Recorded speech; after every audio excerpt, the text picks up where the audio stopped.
memories will come back eventually, and they did. And she eventually had enough memories to fill 19 pages. And I helped her to correct the grammar and the sentence structure because of all the abuse she suffered. Her written English wasn't too good.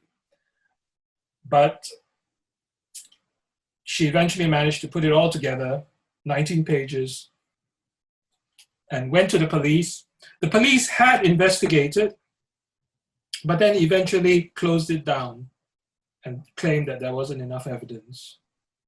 They investigated and then they referred it to the CPS. Now, this was one of those cases where the police did their job, referred it to the CPS, who are the prosecuting body, but the CPS, the Crown Prosecution Service, claimed there wasn't enough evidence. So they refused to bring it to court. So the whole thing collapsed.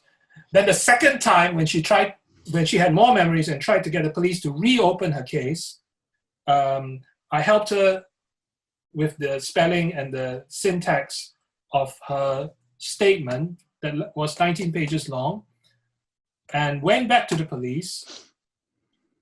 But because the police had a negative response from the prosecutors in the past, they were reluctant to reopen and refused to reopen their investigation.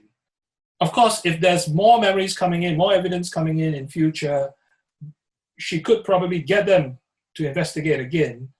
But at that time, at least, they were not willing to reopen the case. But this is a case of the police at least trying to do their job, but the CPS being too quick to refuse to prosecute the case. And I think the police should have at least reopened the investigation when she went back on the second time, because she had more new evidence based on new memories that she had since then. Have you heard of Bohemian Grove? Yes, I have. Is there satanic rituals going on there? What's going on in Bohemian Grove? I've heard lots of crazy conspiracy stories about it, but I'm interested to hear your take on it. What I've heard of Bohemian Grove is that there are satanic rituals occurring there, that a lot of influential people, including people who are going to become US presidents, go there.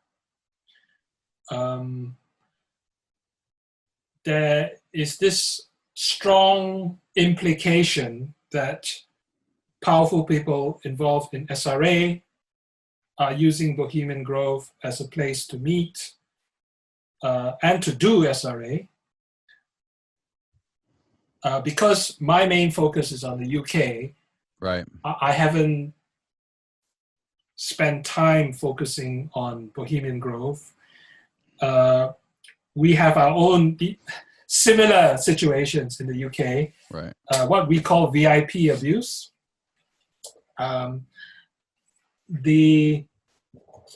My take on Bohemian Grove is probably we need a good investigative journalist to really dig deep, or a good private investigator to really dig deep on the allegations, to uncover what's really been done there and what's going on. I think that, as in the UK, where we've had a former prime minister involved in satanic abuse and a number of government ministers named by Satanist ritual abusers as being involved in SRA, you probably have a similar problem in the US. I'm pretty sure that that's the case, because this is all part of building the New World Order. If you want to build a New World Order with Satanism at its core, you have to recruit people who are in government, in civil service, in parliament, or your US equivalent of parliament, because you need these people on your agenda. So I would not simply dismiss it as a conspiracy theory. I would see it as a lead that needs to be followed up, that needs to be investigated more thoroughly. There are probably, I suspect, witnesses out there who can reveal more about what's going on about Bohemian Grove, but of course you have to gauge the reliability of the witness yourself. This is why witnesses have to appear at the very least by video link, if not in court in person, in front of a jury, so the jury can gauge, is this person telling the truth or not? So I always want to meet the SRA survivors that I'm helping face to face to gauge their reliability. They may be deluded or they may be lying. I don't know. I need to meet them face to face and interview them face to face. So that always helps in any investigation. Have you come across any that were just full of shit or were lying to you, trying to make up stories about satanic abuse? I have, from time to time, come across people who claim to be SRA survivors who I think are not reliable. It is not necessarily the case that they were lying. It could be that they were mistaken. There is one SRA survivor I know of whom I read her statements. She's not in the UK, she's in another country, another Western country, not the US. And when I read the statement, I thought, can't be true. This woman is either deeply mistaken or probably more likely trying to get attention. Because she was overdoing it. She was accusing practically anybody and everybody who's been a celebrity of some sorts as having abused her. And I thought, no, that just doesn't fit in with the more, because I've seen a lot of authentic statements and this just didn't fit in. Mm-hmm. And there was something wrong about this. And I later had various contacts of mine who had met this person, confirming to me that this person is not to be trusted.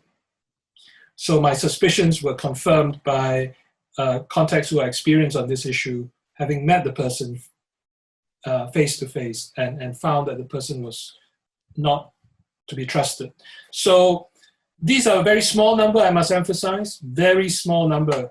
The majority, the vast majority are sincerely trying to expose the truth, sincerely trying to have their true stories believed. So a few bad apples do not spoil the barrel, as the saying goes. And we, while having to be alert to this possibility, we should not assume, as a lot of people do, that most SRA survivors are deluded or lying or mentally unstable. That's wrong.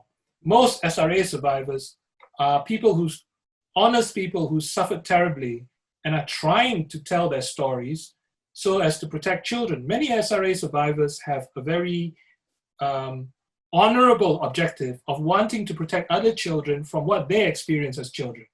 And that's why they speak out. And that's why they go to the police. You know, going to the police, getting justice, yes, they'll give them some healing, some satisfaction, but their overriding priority in most cases is they want to protect other children from going through the same hell that they went through. Right. And these are unsung heroes. These SRA survivors are unsung heroes. They should be recognized for their courage and for their sacrifices for other children. Well, you as well. I mean, your courage has to be noted as well for doing what you do and being outspoken about the research you've done on this and all the victims you've talked to and trying to get your story and these victim stories to reach as many people as possible. What can be done to shed more light on this and get more people to take this more seriously? I believe that we need to keep repeating the message of the evidence, hard evidence being there, that SRA exists. So in the UK, that hard evidence will include the list of at least 10 successfully prosecuted SRA cases. I'm not saying this is an exhaustive list. There are probably other successfully prosecuted SRA cases in the UK that have not yet been added to the list. the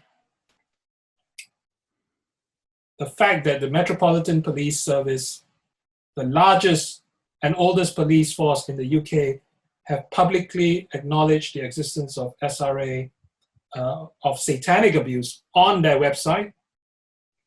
We need to keep repeating this because people seem to keep overlooking this hard evidence and claiming very falsely that there is no evidence.